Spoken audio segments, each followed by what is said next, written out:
Hello everyone, welcome to my YouTube channel SJ classes. आज के class में हम लोग देखेंगे जो हमारा बच गया था चैप्टर 2 क्लास 9 का क्लासिफिकेशन ऑफ मैटर का पार्ट 3। इससे पहले मैंने पार्ट 1 और पार्ट 2 दे दिया है। अगर आप लोग वो वीडियो नहीं देखे हो तो पहले आप जाकर उसको देखो। उसमें बहुत सारे इंपॉर्टेंट टॉपिक्स मैंने बता दिया है और आज के क्लास के जो 2-3 टॉपिक बचे हुए हैं वो हम लोग आज करेंगे। जैसे हमारा क्लासिफिकेशन ऑफ मैटर में जो सॉल्यूशंस है उनका प्यूरिफिकेशन ऑफ वाटर कैसे करते हैं, फिर टाइप्स ऑफ सॉल्यूशन कौन कौन सा टाइप्स का सॉल्यूशन होता है वो हम लोग पढ़ेंगे। फिर जो चेंजेस होते हैं फिजिकल केमिकल चेंज वो हम लोग पढ़ेंगे। तो ये सारे चीज़ें जो हैं आज के क्लासों में देखेंगे। उसके बाद ये पूरा केमिस्ट्री क्लास 9 का केमिस्ट्री का जितना चैप्टर है वो कंप्लीट हो जाएगा। यानी चैप्टर 1 से लेकर चैप्टर 4 तक मैं सारा वीडियो डाल चुका हूँ, ये लास्ट वीडियो है। उसके बाद जो बचेगा वो है क्वेश्चन एंड आंसर। वो चैप्टर 1 से लेकर 4 तक का जो भी एक्सरसाइज क्वेश्चंस है इनसाइड बुक हो या आउटसाइड एक्सरसाइज क्वेश्चन, वो सबको मैं डालूंगा जल्दी ही वो। और इसके बाद मैं कल से स्टैंडर्ड 10 का वीडियो स्टार्ट कर रहा हूँ, जो कि आपको पर डे, पहले मैं 10th को आगे बढ़ाऊँगा। 10th में आपको एक साइंस और एक मैथ का वीडियो पर डे आपको मिलते चला जाएगा। यानी 20 मार्च से लेकर के जो 31 मार्च है, ये 11 दिन 11 और 12 डेज में आपको 11 या 12 वीडियोस जो है साइंस और मैथ का, 11 वीडियो साइंस और 11 वीडियो मैथ्स का आपको मिल जाएगा। मैं चाह रहा हूँ 10 को थोड़ा सा कवर अप करने के लिए, कैसे कि अप्रैल में बहुत सारे 10th क्लास के बच्चों का एग्ज़ाम भी है। तो जो इम्पोर्टेंट्स वीडियो है वो सब जो टॉपिक है उन सबको क्लियर करेंगे हम लोग। चलो बिना टाइम बर्बाद किए पहले हम लोग आज का वीडियो कंप्लीट करते हैं। तो देखोगे ये हमारा जो चैप्टर 2 है जो क्लासिफिकेशन ऑफ मैटर है, इसमें मैटर का क्लासिफिकेशन पढ़ रहे थे कैसे हम लोग करेंगे। उसमें types of solution, physical chemical change, water purification of plant, ये सब आज का स्टार्ट करें। पहला टॉपिक आज का हमारा है वो है वाटर प्यूरिफिकेशन ऑफ प्लांट। तो ये जो वाटर प्यूरिफिकेशन ऑफ प्लांट है इसके बारे में हम लोग देखेंगे कि क्या होता है ये वाटर प्यूरिफिकेशन। तो जनरली अगर एक सिंपल सा अगर लैंग्वेज हम लोग बात करें कि जो वाटर प्यूरिफिकेशन ऑफ प्लांट है वो किस तरह वर्क करता है, तो ये जो वाटर प्यूरिफिकेशन ऑफ है उसका काम ये है कि जितने भी कंटिमिनेंट्स हैं रो वाटर में, जो रो वाटर होते हैं उनमें जितने भी कंटिमिनेंट्स मतलब कि वैसे पार्टिकल्स जो अनयूजेबल है, जो हार्मफुल है हमारे लिए, ठीक है, वो सब को क्या करना है, ड्रिंकिंग वाटर से बाहर निकालना है। ठीक है, यानी वाटर को प्यूरिफाई करना है। किसके लिए? फॉर ह्यूमन कंजप्शंस और फॉर इंडस्ट्रियल यूज। चाहे ह्यूमन कंजप्शंस के लिए हो या इंडस्ट्रियल यूज के लिए हो, इन सब के लिए हमारा जो वाटर है उसको प्यूरिफाई करना, इसको हम लोग वाटर प्यूरिफिकेशन कहते हैं। अब वाटर प्यूरिफाई करना तो है, लेकिन हम लोग कैसे करेंगे वाटर प्यूरिफाई? ये भी एक समस्या था पहले, बहुत मुश्किल से इसको किया गया। फिर जब ये पॉसिबल हो पाया तो सभी के लिए बहुत आसान हो गया। तो इसमें क्या होता है कि बहुत सारे कंटेमिनेंट्स होते हैं जिसको रिमूव किया जाता है ताकि वाटर का टेस्ट, स्मेल और जो अपीयरेंस है उसको अच्छा किया जा सके। जो भी स्मॉल अमाउंट ऑफ डिसइंफेक्टेंट है, जितने भी डिसइंफेक्टेंट है वो अगर बच जाते हैं उसमें इंटरनली, तो उसको ट्रीटमेंट प्रोसेस के थ्रू उसको ख़त्म कर दिया जाता है। और it is not possible to tell purity of water by visual appearance. और देख करके हम उसका प्योरिटी को नहीं बता सकते हैं कि वो प्योर है या इम्प्योर है। आया बात समझ में? तो प्योरिफिकेशन ऑफ वाटर जो है हम लोग डायग्राम से भी समझ सकते हैं। देखो ये सब डायग्राम आप लोग यहाँ पे देख सकते हो, यहाँ से भी समझ सकते हो वाटर प्योरिफिकेशन ऑफ प्लांट क्या है, किस तरह से ये रो वाटर जो है। देखोगे यहाँ पे ये रो वाटर है, यानी सी, समुद्र या कहीं पहाड़ी इलाका वहाँ से आ रहा है, समुद्र में या नदी में, रिवर में, सब में पानी आ रहा है। और ये इस तरह से कोगुलेशन होते हुए, ये कोगुलेशन एंड फ्लोक्यूशन जो बेसिन है इस बेसिन में आ रहा है। इसमें कोगुलेशन से पार होते हुए जो सेडिमेंटेशन बेसिन है यहाँ पे आता है। सेडिमेंटेशन बेसिन में क्या होता है कि जितने भी लार्ज साइज के जितने भी इम्प्योरिटीज़ हैं वो नीचे बैठ जाते हैं और जो हमारा प्योर वाटर है वो ऊपर हो जाता है। उसके बाद ये इम्प्योरिटीज़ को हटा दिया जाता है और इस तरह से ये आगे बढ़ के, देखोगे इस तरह से आगे बढ़ के ये फिल्टर में जाता है। यहाँ पे फिल्टर होता है वाटर। फिल्टर होने के बाद यहाँ पे फ्लोराइड यूज़ किया जाता है और यहाँ पे डिसइंफेक्टेंट यूज़ किया जाता है कि इंसेक्ट्स को मारा जा सके। और मार करके ये जो डिसइंफेक्टेंट बेसिन है यहाँ पे वाटर को लाया जाता है। यहाँ पे लाने के बाद जो करजन कंट्रोल लेयर है, यहाँ पे करजन कंट्रोल किया जाता है और वाटर को पूरी अच्छे से ट्रीट करके यहाँ पे स्टोर किया जाता है। और फिर जब ये वाटर पूरी तरह से ट्रीट करके हम लोग प्योरीफाई कर देते हैं तो ये यहाँ कहाँ भेज देते हैं? होम कंजप्शंस के लिए या जहाँ भी इसका यूज़ है। इस तरह से ये रफली एक आइडिया है। हम लोग थियोरेटिकली अब अच्छे से जानेंगे कि यहाँ पे क्या हो रहा है। देखो ये ये जो मेन 5 पॉइंट है, इसी 5 पॉइंट को आपको लिखना है। और 5 नहीं, मैं एक ऐसा 3 पॉइंट बताऊंगा बाद में लास्ट में, जो आप उन तीनों को भी लिख करके आप आंसर कंप्लीट कर सकते हो। तो पहले हम लोग देखते हैं ये 5 पॉइंट क्या कहता है। तो पहला पॉइंट कहता है कि water collected from the river is made free of largest pieces of dirt and pumped into the reservoir. तो हम लोग क्या करेंगे कि जो भी रिवर से हम लोग वाटर ले रहे हैं, ठीक है, जिसमें कुछ डर्ट आ गए हैं और जो रिजर्वोयर से पंप होके आए हैं, उन सबको एक जगह स्टोर करेंगे। कलेक्ट करने के बाद water is stored in the flocculation tank which helps in forming lumps of particles for their easily removal. उसके बाद हम लोग क्या करेंगे कि इसको फ्लोकुलेशन टैंक बोलते हैं, ये फ्लोकुलेशन टैंक है, इसमें इसको हम लोग स्टोर करेंगे और यहाँ पे लम्प्स बनेगा। लम्प्स बनने के जो हेल्प करता है लम्प्स बनने में पार्टिकल्स का, ताकि उसको इजिली, लम्प्स का मतलब समझते हो, एक गुच्छा, ठीक है, मान लो एक छोटा छोटा पार्टिकल चारों तरफ बिखरा हुआ है, उसको हटाना तो मुश्किल होगा। अगर मान लो इस तरह से चारों तरफ इस तरह से कभी बड़ा इस तरह से बिखरा हुआ है, इसको हटाना मुश्किल होगा। लेकिन इन सबको ला करके अगर एक जगह रख दिया जाए, यहीं पे, यहीं पे एक जगह, तो अब इसको रिमूव करना आसान होगा, है ना। तो वही काम यहाँ पे इसमें किया जाता है। उसके बाद थर्ड पॉइंट कहता है कि water is allowed to stand in large tank. अब वाटर को लार्ज टैंक में भेजने का तैयारी किया जाता है, ताकि so that suspended impurities settle down. हम क्या किए थे यहाँ पे इस वाले एरिया में, क्या किए थे कि जितने भी पार्टिकल्स हैं उनको एक जगह करके एक लार्ज पार्टिकल्स बनाए थे ना। मैंने पहले बार लम्प्स मतलब इम्प्योरिटीज को लार्ज बना लेना, एक जगह कर लिए। अब ये लार्ज होने के कारण साइज में इसका वेट में ज़्यादा हो गया, जिस कारण ये नीचे बैठ गया। नीचे बैठने के कारण ये वाटर जो है आगे चला जाएगा और ये कुछ जो लार्ज पार्टिकल्स वो वहीं रह जाएंगे। लेकिन वाटर में जो स्मॉल पार्टिकल्स है वो अभी भी इसके साथ चले जाएंगे। जाने के बाद तो यहाँ पे वही हमने बोल रहे हैं कि water is allowed to stand in large tanks so that this suspended impurities settle down. जो कि सस्पेंडेड इम्प्योरिटीज है वो क्या हो रहा है, देखो यहाँ नीचे बैठ गए, settle down. This process is called sedimentation. और सेडिमेंटेशन आप लोग पहले से जानते हो कि क्या करना है कि वाटर में जब इम्प्योरिटीज़ हो, सैंड हो, तो उसको अच्छे से क्या करेंगे, स्टिर कर देंगे, हिला देंगे, उसको अच्छे से मिक्स कर देंगे, उसका छोड़ देंगे, ताकि ये जो भी इम्प्योरिटीज़ वो नीचे बैठ जाए और ऊपर के वाटर को हम लोग अलग कर लेंगे। उसके बाद यहाँ से क्या होगा, फोर्थ पॉइंट कहता है कि water is pass through filter beds of remove all other insoluble impurities. अब हम इस वाटर को कहाँ से पास करेंगे, फिल्टर बेड से पास करेंगे। फिल्टर बेड क्या करता है कि जितने भी इनसॉल्युबल इम्प्योरिटीज जो वाटर में सॉल्युबल नहीं हुए हैं, घुले नहीं हैं, वाटर से अलग हैं, उन सबको अलग करता है। और ऐसा प्रोसेस को क्या बोलते हैं, फिल्ट्रेशन, फिल्टर करना, छानना जिसको बोलते हैं हम लोग। अगर मान लो कि पानी में चींटी, या हम लोग चाय बना रहे, ठीक है, चाय मान लो मिल्क है, मिल्क को गर्म किए तो उसमें मक्खी या कुछ भी चीज़ ऐसा पड़ गया, तो क्या करते हैं हम लोग, छान लेते हैं, उसको फिल्टर कर लेते हैं। छानते हैं तो क्या होता है कि उसको सीविंग भी बोलते हैं, तो वो ऊपर रह जाता है और जो हमारा वाटर है या जो हमारा मिल्क है वो नीचे ग्लास में आ जाता है। उसी तरह से इसको यहाँ पे फिल्ट्रेट करने के बाद इसको हम लोग यहाँ भेजते हैं नंबर 5 में। अब देखोगे यहाँ 5 में क्या होता है, यहाँ पे क्लोरिनेशन करते हैं। ये बहुत बड़ा क्या बोलते हैं, प्यूरिफायर रोल है ये। अभी तक हम लोग जो कर रहे थे वो साइज जो है, जो हम देख पा रहे थे, वैसे इम्प्योरिटीज़ को हम लोग अलग कर रहे थे यहाँ तक।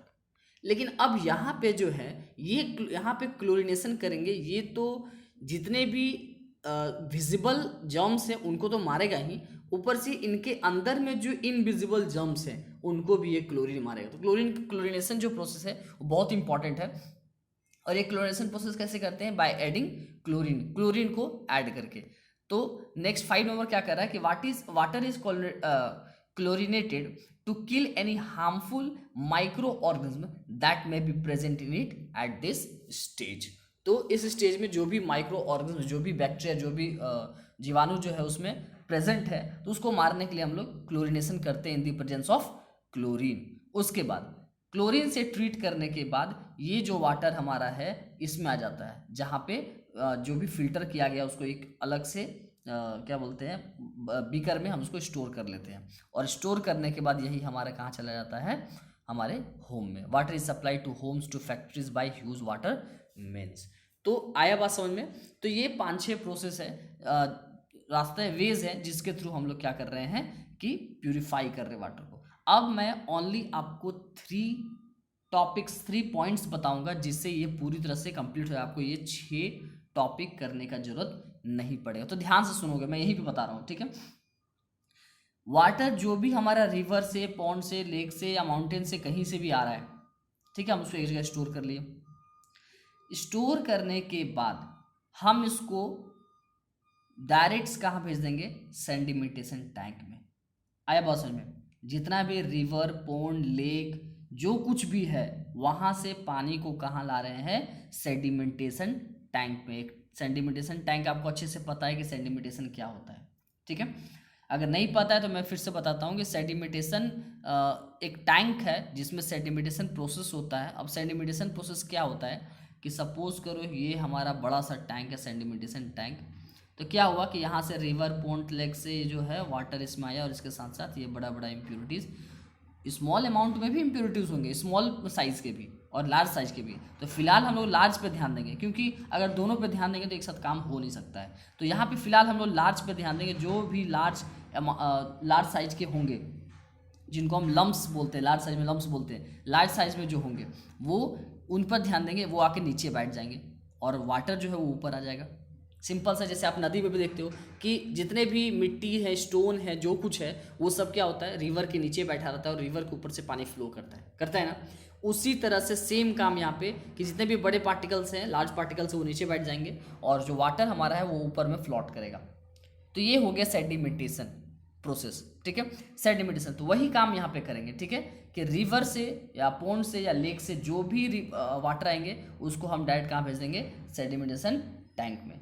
अब यहाँ पे क्या करना है? सेडिमेंटेशन टैंक में हमको एक काम करना है कि यहाँ पे क्या मिला देना है? पोटास एलम, ठीक है। हो सके मेरा स्पेलिंग गलती हो इंग्लिश में, ठीक है, इसलिए एक बार स्पेलिंग मिला लोगे, ठीक है। पोटास एलम, तो मेन आपको एलम याद रखना है, पोटास नहीं भी तो आप एलम याद रखोगे, एलम ज़्यादा जरूरी है। तो पोटास एलम क्या होता है? फिटकरी होता है, ठीक है। आप घर में जो फिटकरी बोलते हो वो फिटकरी होता है। इसको वाटर में मिला करके छोड़ देंगे। आ रहा बात समझ में? इसको क्या करेंगे कि वाटर में मिला करके थोड़ी देर के लिए इसको शांत छोड़ देंगे। तो क्या होगा कि ये जो पोटास एलम हम लोग इसमें मिलाए, ये जो पोटास एलम इसमें मिलाए, उस वो क्या किया कि वाटर में जितने भी इम्प्यूरिटीज़ यानी गंदापन, इम्प्यूरिटीज़ एक गंदगी होता है, या इम्प्यूरिटीज़ आप जानते हो किसको बोलते हैं, लेकिन इम्प्यूरिटीज़ को नहीं मार रहा है। जो भी गंदापन है वाटर में, जो भी गंदापन आता है, जो भी इम्प्यूरिटीज़ आता है, उन सबको वो क्या कर रहा है? नीचे बैठाता है। ये मारता नहीं है, सिर्फ इसका काम है नीचे बैठा देना, ठीक है। आया बात समझ में? तो जो भी इम्प्योरिटीज़ नीचे बैठ जाता है, ये ब्लैक कलर का आपको दिख रहा होगा, ये इम्प्योरिटीज से नीचे बैठा हुआ है, तो इस इम्प्योरिटीज़ को क्या कहते हैं? सेडिमेंट। याद रखोगे, सेडिमेंट। सेडिमेंटेशन में से सेडिमेंट जो वर्ड है वो सेडिमेंट, हिंदी में तलछट बोलते हैं, ठीक है। अब क्या करेंगे कि ऊपर में आपको जो प्यूरिफाई वाटर दिख रहा है, जो प्योर वाटर दिख रहा है, ये फुल्ली प्योर नहीं है, इसमें कुछ माइक्रो ऑर्गेनिज्म हो सकते हैं, ठीक है, लेकिन जो लार्ज साइज के जो इम्प्यूरिटीज़ है वो नहीं है इसमें, वो नहीं है इसमें। तो हम लोग क्या करेंगे? इसको अब धीरे से यहाँ से जो भी होल होगा या फिर ऊपर से यहाँ से इसको नीचे डाल देंगे। आया बात समझ में? नीचे से नहीं करेंगे, नीचे से करेंगे तो ये फिर इम्प्यूरिटीज़ पहले गिरेगा, नीचे से नहीं, साइड से या फिर टॉप से, ठीक है। ये बात समझ में आया? क्या करेंगे उसके बाद? अगला प्रोसेस हमारा होगा, ये तो सबसे पहला प्रोसेस कि हम लोग एक जगह स्टोर कर लेंगे वाटर को। कहाँ के वाटर को? चाहे वो माउंटेन से आया हो, रिवर से आया हो, लेक से आया हो, पॉन्ड से आया हो, ओशियन से आया हो, कहीं से आया हो, जिस वाटर को हमको प्यूरिफाई करना उसको एक टैंक में स्टोर कर लेंगे। उस टैंक से फिर उसको डायरेक्ट भेजेंगे फिल्ट्रेशन इसमें सेडिमेंटेशन टैंक में। वहाँ पे क्या करेंगे मैंने बता दिया। उसके बाद सेडिमेंटेशन टैंक ये हो गया। उसके बाद दूसरा, ये पहला पॉइंट था सेडिमेंटेशन टैंक। दूसरा टैंक जो है वो है हमारा, वो फिल्ट्रेशन टैंक है, फिल्ट्रेशन टैंक, ठीक है। फिल्ट्रेशन टैंक, ये वाला फिल्ट्रेशन टैंक, ठीक है, इसमें भेजेंगे। तो यहाँ से डायरेक्ट ये यहाँ आया, फिर यहाँ से यहाँ पे। तो फिल्ट्रेशन टैंक में क्या होगा देखोगे, यहाँ पे हम लोग पहले से जानते हैं फिल्ट्रेशन टैंक के बारे में, फिर भी मैं बता रहा हूँ एक बार देखोगे। तो फिल्ट्रेशन टैंक में क्या होगा कि इस टैंक में जो भी वाटर होगा, ठीक है, इसमें जो भी वाटर होगा इसको कहाँ से गुजरना होगा? वाटर जो भी आ रहा है, यहाँ से जो वाटर यहाँ पे आ रहा है, तो इस टैंक में क्या क्या से गुजरना पड़ेगा? तो इस टैंक में जो वाटर है उसको कोल से, और फिर क्या बोलते हैं, जो भी बड़ा बड़ा कंकड़ बोल सकते हैं, या फिर फाइन पार्टिकल्स जो होते हैं, फाइन सैंड होते हैं, वहाँ से इसको गुजरना होगा, ठीक है। उससे क्या होगा, इससे हमारा जो वाटर है वो सीव हो जाएगा, अच्छे से छन जाएगा जिसको बोलते हैं, ठीक है। और वो उसमें से क्या होगा कि जितने भी इम्प्योरिटीज़ हैं वो सब अलग हो जाएंगे और यहाँ से फिल्टर हो जाएंगे। फिल्टर होने के बाद आपको फिल्टर पहले से पता है कि नीचे जो फिल्टर बेड है, ठीक है, ये क्या करेगा, जितने भी इनसॉल्युबल इम्प्योरिटीज उसको अपने पास रख लेगा, इनसॉल्युबल। तो फिल्ट्रेशन में बस यही काम होता है कि जब वाटर को ऐसा वाटर जिसमें इम्प्योरिटीज स्मॉल अमाउंट वाला, स्मॉल साइज के इम्प्योरिटीज होते हैं, तो वो क्या करता है, उसको अपने फिल्ट्रेट में नीचे बैठा लेता है, फिल्टर बेड में, और फिर जो वाटर है, प्यूरिफाई वाटर, उसको यहाँ भेज देता है। उम्मीद आपको समझ में आया। पहला प्रोसेस क्या किया हम लोग, पहला प्रोसेस ऊपर में सेडिमेंटेशन टैंक में डाले, दूसरा फिल्ट्रेशन में डाले, लास्ट तीसरा जो सबसे इंपॉर्टेंट है वो है डायरेक्ट क्लोरिनेशन टैंक में। यही सबसे इंपॉर्टेंट है, ये बहुत ज़्यादा प्योरीफाई अच्छे से करता है, प्योरीफिकेशन जो करता है वो क्लोरिनेशन टैंक है।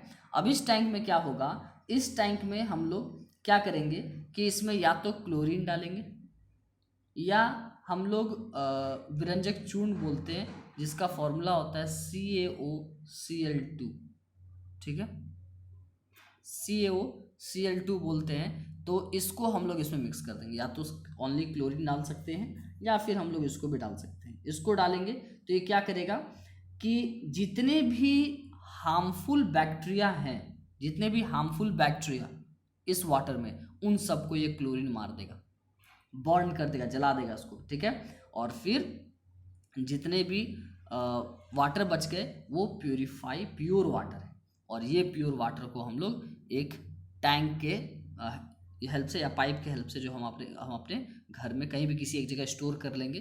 बड़ा बड़ा टैंक देखते हो कि जो कंपनी होंगे वहाँ बड़ा बड़ा टैंक में स्टोर होता है, और वहीं से फिर हर घर पे सप्लाई जाता है वो वाटर। तो इस तरह से हम लोग प्योरीफाई कर सकते हैं। यानी पहला प्रोसेस कि एक जगह स्टोर करना हो, कहीं से वाटर ला करके, जहाँ का वाटर हमको प्योरीफाई करना है, सी लेक, पॉन्ड, रिवर जो भी होगा वहाँ से लाकर डायरेक्ट सेकेंड में सेडिमेंटेशन करना है। सेडिमेंटेशन करने के बाद डायरेक्ट कहाँ भेजना है, डायरेक्ट हमको फिल्ट्रेशन के लिए भेजना है, और फिल्ट्रेशन से डायरेक्ट हमको क्लोरिनेशन के लिए। ये 3 प्रोसेस, सेडिमेंटेशन, फिल्ट्रेशन और क्लोरिनेशन, बस ये 3 भी आप लिख दोगे तो आपको आराम से मिल जाएगा। लेकिन डायग्राम बनाओगे, ठीक है, अब मैं यहाँ पे डायग्राम दिया हूँ, वो डायग्राम जरूर बनाओ, बिना डायग्राम का कोई फ़ायदा नहीं है, ठीक है। वही चीज़ यहाँ बताया गया, देखो इतना सारा चीज़ बताया गया, इतना सारा ना करके वो भी आप कर सकते हो, तो वो भी सही है। अब हमारा नेक्स्ट टॉपिक है वो है फिजिकल और केमिकल चेंज। तो फिजिकल और केमिकल चेंज जनरली मैं आपको एक चीज़ बताता हूँ कि फिजिकल और केमिकल चेंज क्या होता है। पहले हम लोग डिफाइन कर लेते हैं, उसका डिफरेंस जानेंगे। तो जनरल सा एक मैं सिंपल वर्ड में अगर बात बताऊं कि फिजिकल और केमिकल चेंज क्या होता है, कि ऐसा चेंज, फिजिकल और केमिकल एक तो चेंज ही है ना, तो ऐसा चेंज जिसमें क्या होगा कि कोई मटेरियल अगर चेंज होता है किसी दूसरे स्टेट में, तो वापस उसको पहले स्टेट में लाया जा सके, रिवर्स किया जा सके। आए बात समझ में? तो यानी हम उसको वापस ला सके, कहने का मतलब कि जैसे एक एग्जांपल मैं लेता हूँ कि मान लो आइस है, ये तो आइस बन गया। अब इसको क्या कर रहे हैं, आइस को बाहर गर्म जगह पर रख दिए, तो ये पिघल कर क्या बन जाएगा, वाटर ड्रॉपलेट्स बनेगा। ये आइस से वाटर ड्रॉपलेट्स बन गया, तो क्या हम वाटर ड्रॉपलेट से वापस आइस बना सकते हैं? बिल्कुल, इसको वापस फ्रीजर में डाल के इसको वापस आइस बना सकते हैं। तो ये रिवर्सिबल है, ये पॉसिबल है कि ये एक स्टेट से खुद से पहले वाले स्टेट में आ सकता है। तो बस इसी को बोलते हैं फिजिकल चेंज। आए बात सुनिए, फिजिकल चेंज किसको बोलते हैं। और केमिकल चेंज, केमिकल चेंज किसको बोलते हैं कि जो अपने पहले स्टेज में वापस नहीं आ सकता है, उसको हम लोग क्या बोलते हैं, केमिकल चेंज। कहने का मतलब किसी जो पेपर है, पेपर को बर्न करना, अगर पेपर को जला देंगे तो वापस क्या पेपर आ सकता है? नहीं आ सकता है। तो ये हो गया हमारा केमिकल चेंज। कहने का मतलब कि फिजिकल चेंज और केमिकल चेंज में एक ही मेन मुद्दा है, वो है कि such types of changes in which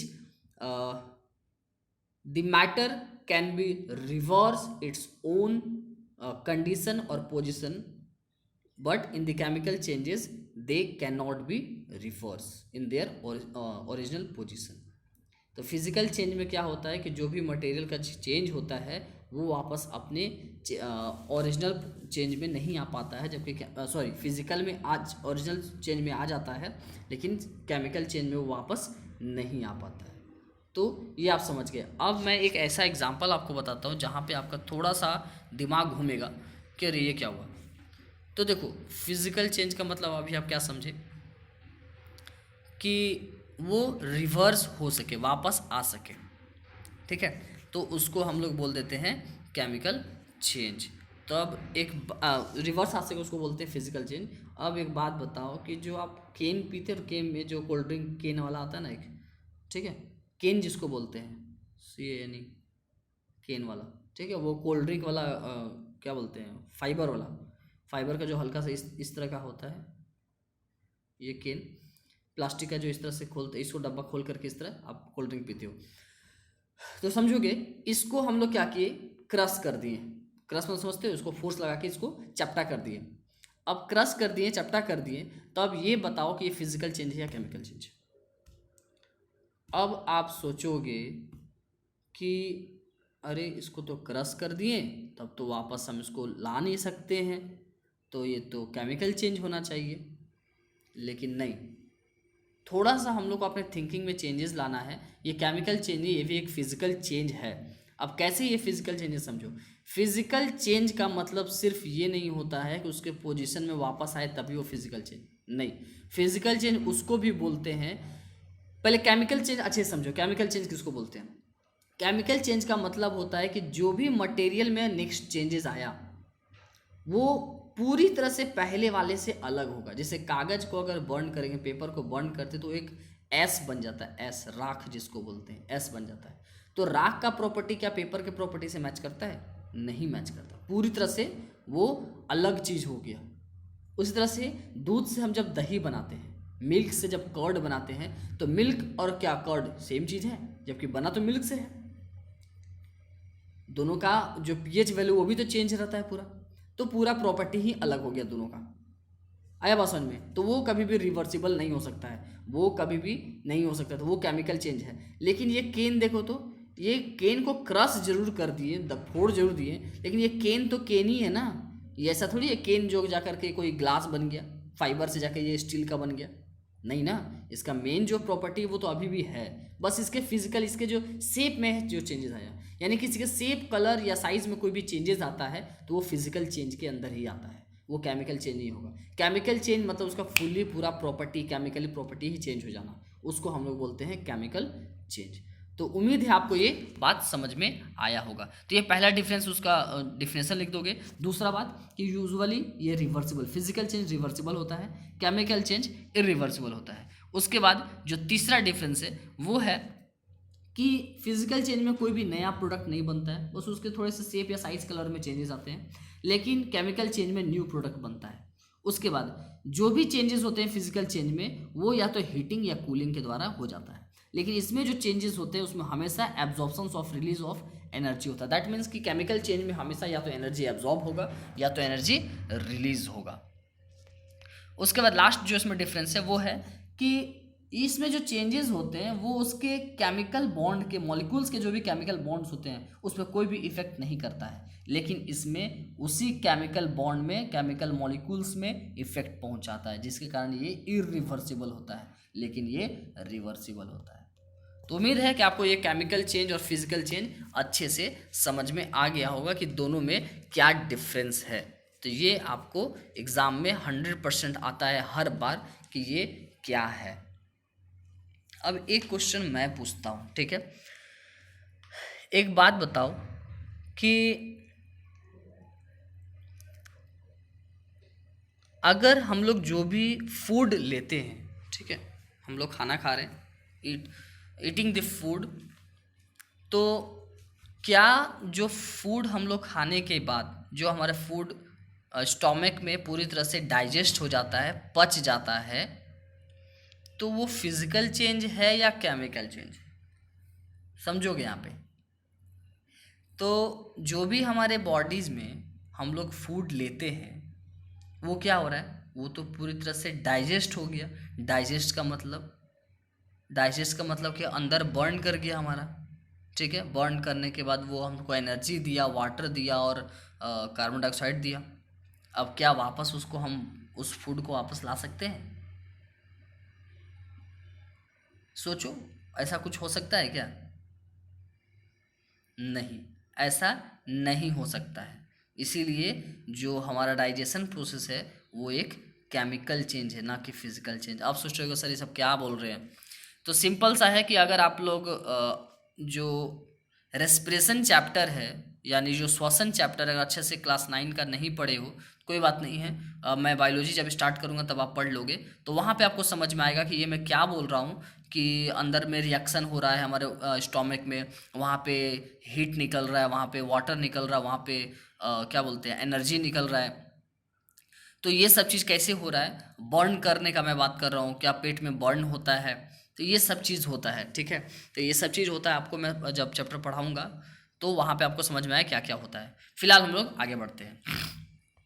तो ये था बहुत सारे एग्जाम्पल, देखो यहाँ पे इतना सारा एग्जाम्पल है, आप यहाँ पे देख के पहचान सकते हो। ब्रेकिंग ग्लास, ग्लास क्या, अच्छा हाँ सबसे बड़ा यहाँ पे बताओ तो कि ब्रेकिंग ग्लास, ग्लास जो ब्रेक किया वो फिजिकल चेंज है या केमिकल चेंज है।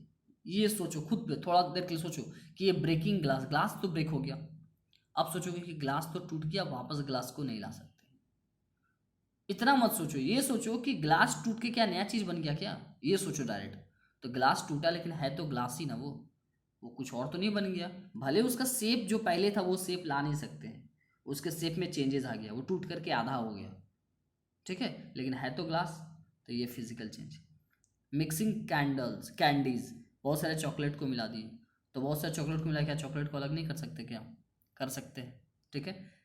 फिर ये हो गया हमारा setting papers, folding paper, melting ice, फिर chopping wood, cutting hair, dry ice sublimation, boiling water, breaking egg, तो ये सब के सब क्या है, फिजिकल चेंज। उम्मीद है कि आपको ये समझ में आ गया होगा।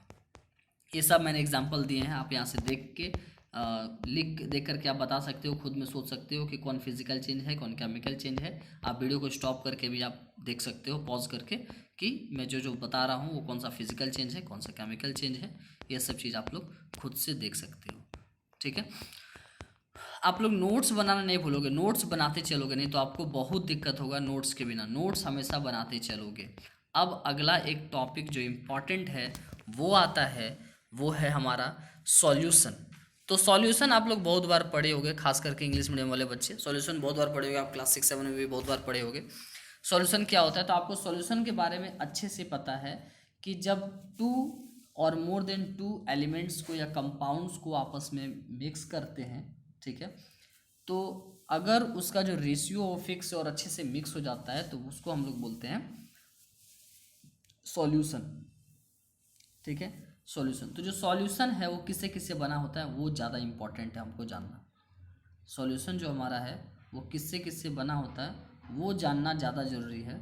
तो ये जो सॉल्यूशन है ये दो चीज़ से बना है, सॉल्वेंट और सॉल्यूट से। कैसे वो समझो, पहले मैं बता देता हूँ। Solute plus solvent is equal to solution. अब ये बात मैं क्यों बोल रहा हूँ समझो। अब समझो कि सॉल्यूट किसको बोलते हैं, सॉल्वेंट किसको बोलते हैं। सॉल्यूट एक ऐसा मटेरियल है, such types of material which can fully dissolve और मिक्स इनटू दी सॉल्वेंट। यानी सॉल्यूट एक ऐसा मटेरियल है जो सॉल्वेंट में पूरी तरह से घुल जाता है। जो सॉल्वेंट यानी जो घुलने के लिए हो, वैसा मटेरियल, वैसा मैटर जो घुलता हो दूसरे में, उसको हम लोग सॉल्यूट बोलते हैं। जैसे चीनी, शुगर, ठीक है, फिर सॉल्ट, नमक, ये सब क्या होता है, वाटर में जाके घुल जाता है, मिक्स हो जाता है पूरी तरह से। तो ये हो गया सॉल्यूट। उसके बाद सॉल्वेंट क्या होता है, सॉल्वेंट है जो दूसरे को, अनदर मैटर को, मटेरियल को अपने में एब्जॉर्ब करता है, मिक्स करता है, घुलाता है। समझे बात को। जैसे कौन, वाटर।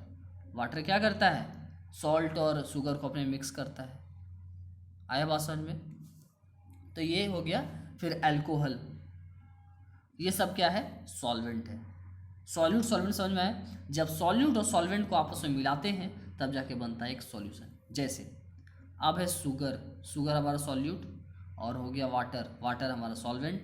जब शुगर और वाटर को मिलाएंगे तो हमको एक मिलेगा ना अच्छा सॉल्यूशन। चीनी को पानी में मिलाएंगे शरबत बनेगा, तो वो हमारा क्या हो गया, सॉल्यूशन। चलो तो समझोगे यहाँ पे हमारा नेक्स्ट जो टॉपिक है वो है एक्वस और नॉन एक्वस सॉल्यूशन। अब बात आपके माइंड में आ रहा हो कि ये एक्वस क्या है, तो सिंपल सा है, एक बात हमेशा याद रखोगे कि जब भी हमारे माइंड में एक्वस, हमारे सामने एक्वस वर्ड आए तो एक्वस का मतलब एक ही निकालना, उसका है वाटर और कुछ नहीं। एक्वस वर्ड जब भी आए उसका मतलब वाटर निकालोगे, अपने आप सारा प्रॉब्लम सॉल्व हो जाएगा। देखो यहाँ पे तो सबसे पहले डिफिनेशन जानते हैं कि एक्वस और नॉन एक्वस। तो aqueous solution is any solution that contains water as a solvent. तो सॉल्वेंट के फॉर्म में जो वाटर होगा वही हमारा एक्वस सॉल्यूशन होगा। नॉन एक्वस में क्या होगा कि सॉल्यूट में सॉल्वेंट को डिसॉल्व कर सकते हैं अदर देन वाटर के अलावा किसी और, जैसे पेट्रोलियम में, ऑयल में और दूसरे कुछ में, ठीक है। तो वो हमारा नॉन एक्वस सॉल्यूशन। सॉल्वेंट कैसा होना चाहिए, तो एक्वस सॉल्यूशन का सॉल्वेंट हमेशा वाटर ही होना चाहिए, लेकिन नॉन एक्वस सॉल्यूशन का सॉल्वेंट जो है वाटर को छोड़ के बाकी कुछ भी हो सकता है। तो ये डिफरेंस हो गया हमारा एक्वस और नॉन एक्वस सॉल्यूशन में, ठीक है। एग्जांपल में देखो, एग्जांपल है यहाँ पे कि एक्वस सॉल्यूशन का जैसे सोडियम क्लोराइड, एक्वस का अमोनिया, फिर इसमें क्या एग्जांपल हो गया, iodine alcohol, solution of iodine in carbon, ये सब एग्जांपल है। आप एग्जांपल लिख लोगे और नोट्स बनाते चलोगे। मैं जो भी बता रहा हूँ उसको वीडियो को पॉज करके आप लिखते चलोगे, नोट्स कॉपी में लिखते चलोगे। उसके बाद और अगर आपको लिखा हुआ नोट्स चाहिए तो आप मुझे व्हाट्सअप नंबर पे कमेंट करके, मैसेज करके आप मांग सकते हो। जो है जो नोट्स है वो चार्जेबल है, 30 रुपीज़ पर नोट्स, यानी एक चैप्टर का नोट्स का 30 रुपीज़ है। ज़्यादा मैं अमाउंट नहीं रखा हूँ, 30 रुपीज़ स्मॉल अमाउंट है। तो आप उसको पे करके आप उस नोट्स जो है हर चैप्टर का आप ले सकते हो। नोट्स में क्या मिलेगा कि मैं जो पढ़ा रहा हूँ, जो चीज़ लिखा हूँ वो सब तो मिलेगा ही, प्लस आपको क्वेश्चन आंसर जो एक्सरसाइज क्वेश्चन आंसर है वो भी आपको मिलेंगे। तो चलो, और हमारा फ़ोन नंबर जो है वो आपको हर वीडियो मिलेगा, 6200678033। आप उस पर मैसेज करके आप ले सकते हो। तो नेक्स्ट है हमारा टाइप्स ऑफ सॉल्यूशन। तो देखोगे यहाँ पे हम लोग को टाइप्स ऑफ सॉल्यूशन में देखना है कि टाइप्स ऑफ सॉल्यूशन क्या होता है। अब समझोगे अच्छे से कि सॉल्यूशन का कितना टाइप होता है। जनरली सॉल्यूशन का जो है 3 टाइप होता है, तो हम लोग देखेंगे अभी फ़िलहाल 2 टाइप यहाँ पे, 3 टाइप यहाँ पे देखेंगे। तो देखोगे टाइप्स ऑफ सॉल्यूशन में सबसे पहला जो टाइप्स है वो है अनसैचुरेटेड। 3 टाइप होता है, अनसैचुरेटेड, सैचुरेटेड और सुपर सैचुरेटेड, ठीक है। आया बात समझ में, सैचुरेटेड, अनसैचुरेटेड और सुपर सैचुरेटेड। तो अनसैचुरेटेड का मतलब, पहले सैचुरेटेड समझो तो अपने आप अन और सुपर समझ जाओगे। सैचुरेटेड सॉल्यूशन उसको बोलते हैं जिसमें जो सॉल्यूट है उसका मैक्सिमम अमाउंट रहता है। अब यहाँ मैक्सिमम अमाउंट का मतलब क्या, जैसे आपको कोई कह दिया कि तुमको मैं ज़्यादा से ज़्यादा 4 रोटी खा सकता हूँ बस, दैट मीन्स कि 4 से एक थोड़ा सा टुकड़ा ज़्यादा नहीं खा सकता हूँ, मतलब कैपेसिटी 4 का ही है। अगर बोलूँ कि एक ग्लास में 4 लीटर वाटर अट सकता है, दैट मीन्स कि 4 ही लीटर अटेगा, उसमें से अगर एक ड्रॉप और ज़्यादा डालता हूँ तो वो बाहर गिर जाएगा, यानी उसका मैक्सिमम कैपेसिटी उतनी है। मिनिमम बोलते तो उससे और ज़्यादा हो सकता है, लेकिन मैक्सिमम बोल रहा है, मैक्सिमम मतलब कि वो उतना ही, उससे ज़्यादा नहीं। तो वही बात यहाँ कह रहा है कि एक सॉल्यूशन जो है जिसमें क्या होगा कि सॉल्यूट का मैक्सिमम अमाउंट, यानी उसमें पूरी तरह से फुल हो चुका होगा कि सॉल्यूट जितना होना चाहिए उतना फुल हो गया है, अब इससे ज़्यादा सॉल्यूट नहीं आ सकता है। आया बात समझ में। सैचुरेटेड कहने का मतलब कि अगर एक बीकर है हमारे पास और बीकर में 2 लीटर जो है वाटर अटता है, तो बोल रहा है कि सैचुरेटेड मतलब ये पूरी तरह से फुल हो गया 2 लीटर। या फिर शुगर जो है पूरा ये वाटर, क्या मैं कर रहा हूँ कि वाटर से इसको फिल कर दिया, ठीक है। अब मैं बोल रहा हूँ कि इसमें 2 चम्मच ही चीनी अट सकता है, शुगर अट सकता है, उससे ज़्यादा नहीं अटेगा। इसका मतलब कि उससे ज़्यादा मैं चीनी अगर डालूँ तो वो उसमें से नहीं घुलेगा, वो उतना ही रह जाएगा, घुलेगा ही नहीं। एक एग्जाम्पल लो कि आप घर में 1 गिलास पानी लिए, अब 1 चम्मच चीनी डाले, घुलाए, घुल गया। 2 चम्मच डाले, फिर मिक्स किए, मिल गया। तीसरा चम्मच डाले तो क्या हुआ कि आधा घुला और आधा बच गया। तो यानी 2.5 स्पून जो है, यानी उतना 2.5 चम्मच जो है चीनी अच्छे से घुल गया। और अब मैं डाल रहा हूँ चीनी तो वो नहीं घुल रहा है, दैट मीन्स उसका सैचुरेशन कितना है, 2.5 स्पून ऑफ द शुगर का 2.5 चम्मच शुगर उसमें अट रहा है, तो यानी अब वो नहीं घुल सकता। तो ऐसा एक कंडीशन आएगा जहाँ पे वो चीनी और ज़्यादा नहीं घुल सकता उस वाटर में, तो उसको हम लोग बोलते हैं सैचुरेटेड सॉल्यूशन। आया बात समझ में, सैचुरेटेड सॉल्यूशन। उसके बाद अनसैचुरेटेड। अब अनसैचुरेटेड का मतलब कि रिक्वायरमेंट से कम, अगर उसमें 2 kg चीनी अगर शुगर हटेगा, हम उसमें मात्र 500 ग्राम आधा केजी ही दिए हैं, 1 केजी ही दिए, तब इसमें और घुल सकता है, समझ में आया, और घुल सकता है, तो उसको हम लोग बोलते हैं अनसैचुरेटेड। अब है सुपर सैचुरेटेड। सुपर सैचुरेटेड मतलब कि एक ऐसा सॉल्यूशन जिसमें जो अमाउंट चाहिए था उसको घुलने के लिए, जितना अमाउंट चाहिए था सॉल्यूट का उससे ज़्यादा है। जो मैंने एग्जांपल बताया ना कि 2 चम्मच में डाला चीनी तो वो घुल गया, उसके बाद जब 1 चम्मच और डाला तो वो आधा घुला और आधा रह गया, दैट मीन्स कि 2.5 चम्मच वो घुल गया और आधा चम्मच रह गया। तो वो जो आधा चम्मच है वो एक्स्ट्रा है, वो सुपर सैचुरेटेड है, मैक्सिमम अमाउंट ऑफ सॉल्यूट से ज़्यादा हो तो सुपर सैचुरेटेड। आया समझ में? तो वैसा कंडीशन जहाँ तक पूरी तरह से घुल जाए उसको बोलते हैं सैचुरेटेड सॉल्यूशन। ज़रूरत से कम हो, जितना घुलना हो उससे कम हो तो अनसैचुरेटेड, और ज़रूरत से ज़्यादा हो तो सुपर सैचुरेटेड। समझ में आया? तो ये हमारा ये हो गया types of solution. Types of solution हम लोग समझ लिए कि सैचुरेटेड, सुपर सैचुरेटेड और अनसैचुरेटेड सॉल्यूशन क्या होता है। वही आप यहाँ पे देख सकते हो, सैचुरेटेड, सुपर सैचुरेटेड, अनसैचुरेटेड क्या होता है। अगला हमारा जो टॉपिक है वो है सॉल्युबिलिटी। तो जो सॉल्युबिलिटी है, देखो सॉल्युबिलिटी क्या होता है कि एक एबिलिटी है किसी भी क्या बोल सकते हैं सॉल्वेंट का, कि वो कितना अपने अंदर घुला सकता है। ठीक है, वही बात हो गया कि solubility of a substance is its maximum amount that can be dissolve a specified amount of solvent. कहने का मतलब सिंपल सा बात है, सपोज करो कि ये 1 लीटर वाटर है, अब इसमें मैं शुगर डाले जा रहा हूँ, डाले जा रहा हूँ, डाले जा रहा हूँ, डाले जा रहा हूँ, एक समय ऐसा तो आएगा ना कि ये घुलना बंद हो जाएगा। तो कितना के बाद घुलना बंद हो गया, मान लो 3 स्पून या फिर 300 ग्राम चीनी दिए तो ये घुल गया। अब 301 बाद 301 ग्राम जब इसको शुगर डाल रहे हैं तो ये अब नहीं घुल रहा है, तो यानी 300 ग्राम जो इसका है ये इसका सॉल्युबिलिटी है, यानी ये वाटर जो है 1 लीटर वाटर वो 300 ग्राम जो हमारा शुगर है उसको डिसॉल्व कर सकता है, और यही इसका सॉल्युबिलिटी है। तो solubility is the ability of the solvent in which substance is its maximum amount that can be dissolved a specified amount of a solvent। ये हो गया हमारा सॉल्युबिलिटी। सॉल्युबिलिटी का एक और यहाँ पे मैंने दिया है, वो भी देख लो, वो भी सेम ही चीज़ बता रहा है, फिर भी हम लोग देख लेते हैं। 2-3 मैंने इसलिए दिया ताकि आपको किस तरह से कोई डाउट ना हो, और जिस तरह का लैंग्वेज आपको चाहिए वो लिख सकते हो। यहाँ से भी आप सॉल्युबिलिटी लिख सकते हो या फिर आप यहाँ से भी सॉल्युबिलिटी लिख सकते हो।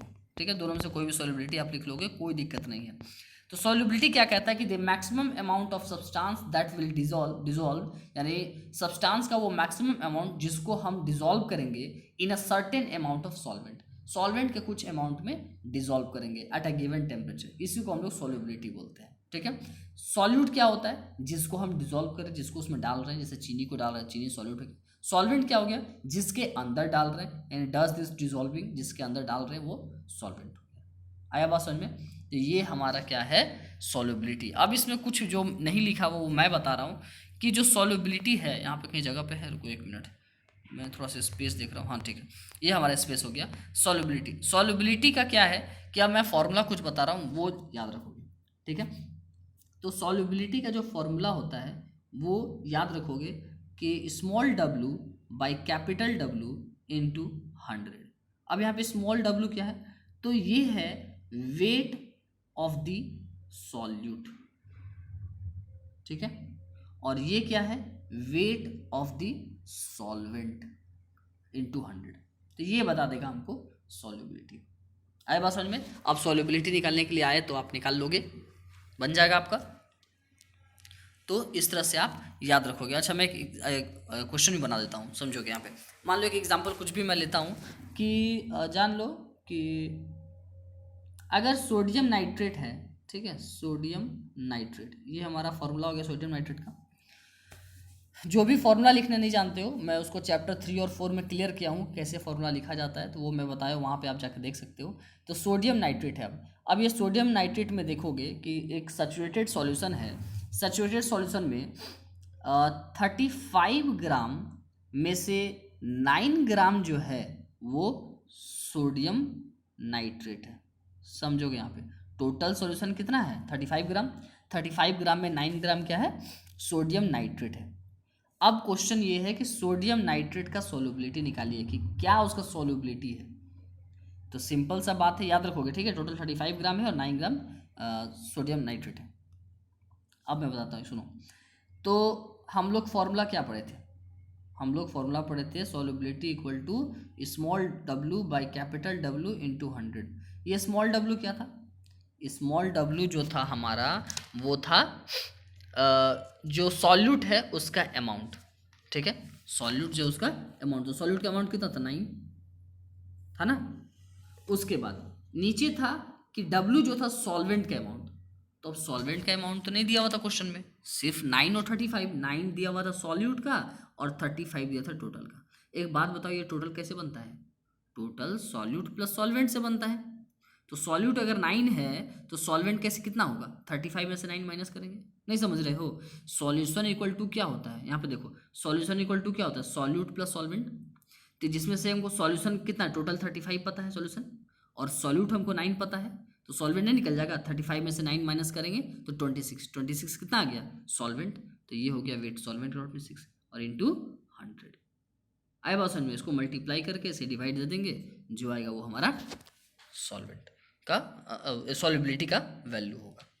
आए बात समझ में। उम्मीद है आपको ये अच्छे से समझ में आया होगा कि सॉल्युबिलिटी क्या होता है। अब बस 2 टॉपिक और बच गया है। एक तो सॉल्युबिलिटी का देखेंगे कि सॉल्युबिलिटी पर प्रेशर का क्या इफेक्ट होता है या टेम्परेचर का क्या इफेक्ट होता है, वो देखेंगे।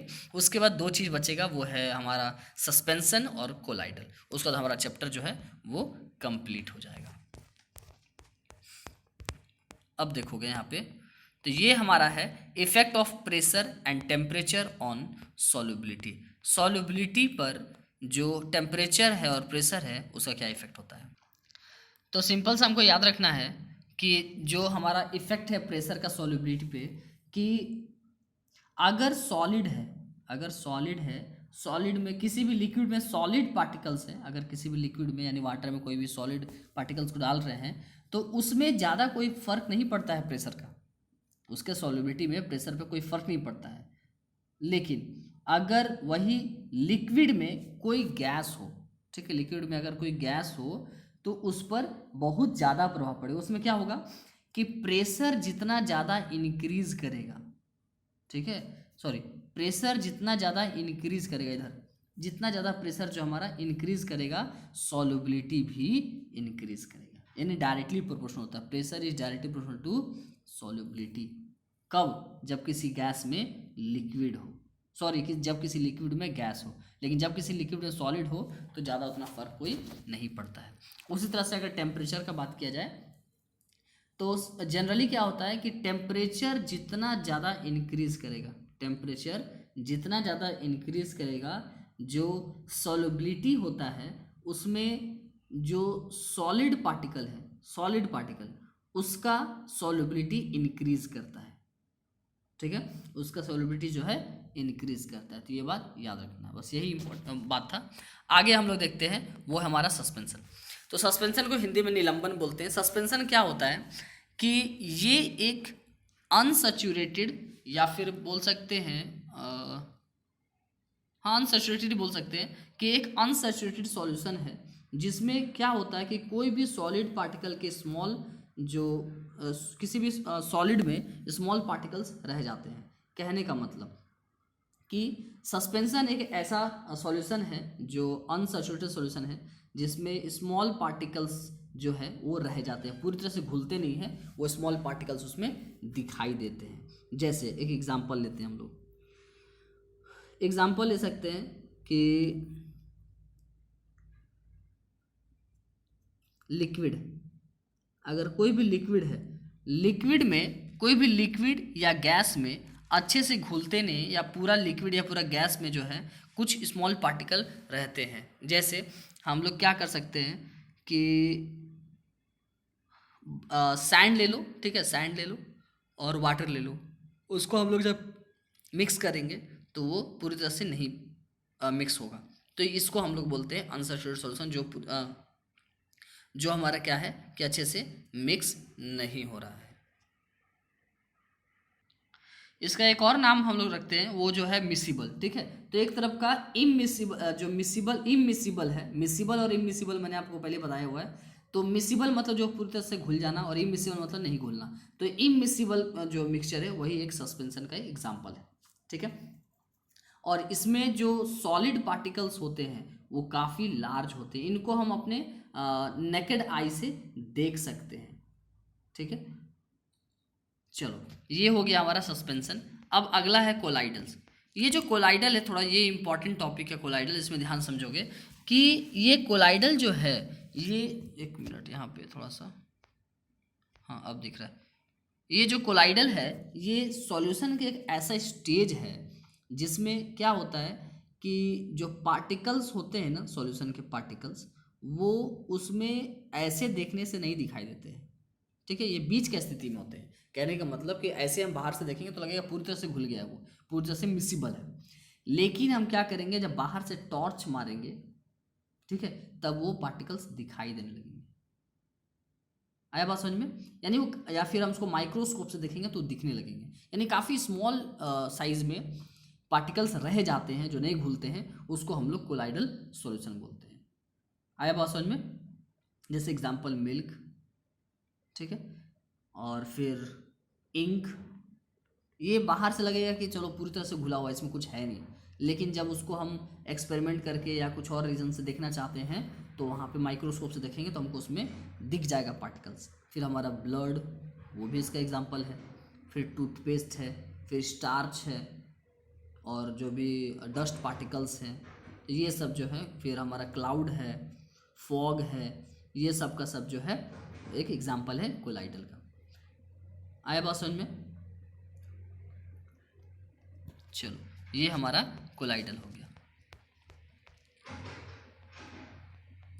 अब है एक concentration of solution. Concentration of solution करने का ज़रूरत नहीं है, फिर भी मैं एक बार डिफाइन कर देता हूँ कि जो, अच्छा, कंसंट्रेशन ऑफ सॉल्यूशन से पहले एक चीज़ मैं और बताना चाहूँगा कि यहाँ पे जो हम लोग कोलाइडल पढ़े ना, कोलाइडल में एक चीज़ और हम लोग पढ़ लेते हैं, टिंडल इफेक्ट। टिंडल इफेक्ट, ये टिंडल इफेक्ट क्या होता है समझोगे? टिंडल इफेक्ट जो है क्या होता है कि मान लो ये हो गया हमारा कोलाइडल सॉल्यूशन, ठीक है, ये हमारा मिल्क है, इसमें कोलाइडल सॉल्यूशन हुआ। कोलाइडल सॉल्यूशन ने क्या किया कि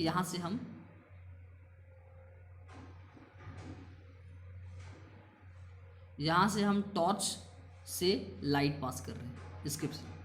तो लाइट पास करते हैं तो क्या होता है कि इस यहाँ से जो है पास करने से देखते हैं कि ये आर पार इसमें से दिखता है और इसमें कुछ कुछ छोटे छोटे पार्टिकल्स दिखते हैं।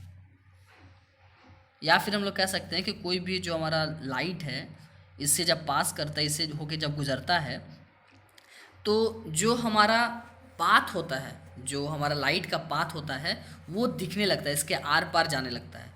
तो इसका रीज़न ये है कि ये स्कैटरिंग ऑफ लाइट होता है यहाँ पे जो है स्कैटरिंग ऑफ लाइट। अब ये लाइट का स्कैटरिंग कैसे हो पाता है, ये आर पार कैसे दिखता है? लाइट उसके पार चल जा रहा है, उसको यानी मीडियम मिल रहा है, ठीक है, यानी वहाँ पे जो है उसके जो डायरेक्शन में जाना चाहिए था वो डायरेक्शन में ना जा करके ये इधर उधर जाने लगता है। तो दैट मीन्स कि कोई ऐसा उसको मीडियम मिल रहा है जो उसको इधर उधर ट्रांसफॉर्म कर रहा है। तो वो रीज़न है उसके अंदर में पार्टिकल्स, स्मॉल पार्टिकल्स, और जब भी लाइट पार करते हैं तो वहाँ से हमको पार्टिकल दिखता है। इसका सबसे बढ़िया एग्जाम्पल क्या है समझो, अगर गर्मी के दिनों में देखते होगे या ठंडे के दिनों में देखते होगे कि जब रूम में पूरा अंधेरा हो और सुबह सुबह की पहली किरण आती हो, ठीक है, ये हमारा रूम है घर पे, ठीक है, ये हमारा घर है यहाँ पे, और यहाँ से लाइट आ रहा है अचानक, तो देखेंगे कि साइड से ये जो लाइट आ रहा है, किसी होल से अगर लाइट आ रहा है तो ये लाइट इस तरह से, इस तरह से लाइट आ रहा है, तो उसके वहाँ पे कुछ कुछ छोटे छोटे गंदगी दिखने लगेगा। अचानक लगे अरे मेरे रूम में इतना गंदा है, हमको तो पता ही नहीं था। अचानक उस लाइट के थ्रू उसमें पार्टिकल्स दिखने लगा, जैसे लाइट आना बंद फिर पार्टिकल्स दिखना बंद। उसी तरह से अगर आप किसी जंगल में जा रहे हो, कुहासा जंगल में, ठीक है, और अचानक सूरज की रोशनी साइड से आ रहा है, तो आपको वहाँ पे स्मॉल पार्टिकल्स इस तरह के दिखने लगते हैं उस लाइट में, और फिर लाइट बंद तो आपको पार्टिकल नहीं। तो ये है टिंडल इफेक्ट। आया बात समझ में? टिंडल इफेक्ट क्या होता है कि लाइट के कारण उसमें स्कैटरिंग जो होता है, लाइट का स्कैटरिंग ऑफ लाइट होता है, उसके कारण जो पार्टिकल्स, स्मॉल पार्टिकल्स दिखने लगते हैं कोलाइडल सॉल्यूशन में, तो इसको हम लोग बोलते हैं टिंडल इफेक्ट। तो ये बात आप याद रखोगे टिंडल इफेक्ट में। तो ये था हमारा आज का वीडियो। अगर आपको वीडियो हमारा अच्छा लगा हो तो लाइक शेयर सब्सक्राइब जरूर करें और बेल आइकन को क्लिक करें ताकि जो भी मैं नया वीडियो डालता हूँ उसका नोटिफिकेशन सबसे पहले आपको मिले, और अपने दोस्तों को सभी को शेयर जरूर करें। और ना भूलें कल से क्लास 10 का जो है मैं स्टार्ट कर रहा हूँ बैच मैथ्स का। तो कल ट्रिग्नोमेट्री स्टार्ट होगा। मैं जो भी पहले चैप्टर हार्ड चैप्टर है पहले उसको स्टार्ट कर रहा हूँ मैं इधर से, और इधर से मैं उधर मैं 10th का मैथ्स बताऊँगा आप लोगों को, और इधर क्लास 9 का जो है आपको साइंस का बायोलॉजी स्टार्ट करूँगा। ठीक है, तो दोनों चीज़ आपको मिलते रहेंगे इस तरह से। 9 का बायोलॉजी, जब 3 चैप्टर है बायोलॉजी में, वो तीनों जब कंप्लीट हो जाएगा तो फिर हम लोग स्टार्ट करेंगे जो साइंस है 10th क्लास का वो। ओके, आज के लिए इतना ही। Thank you everyone.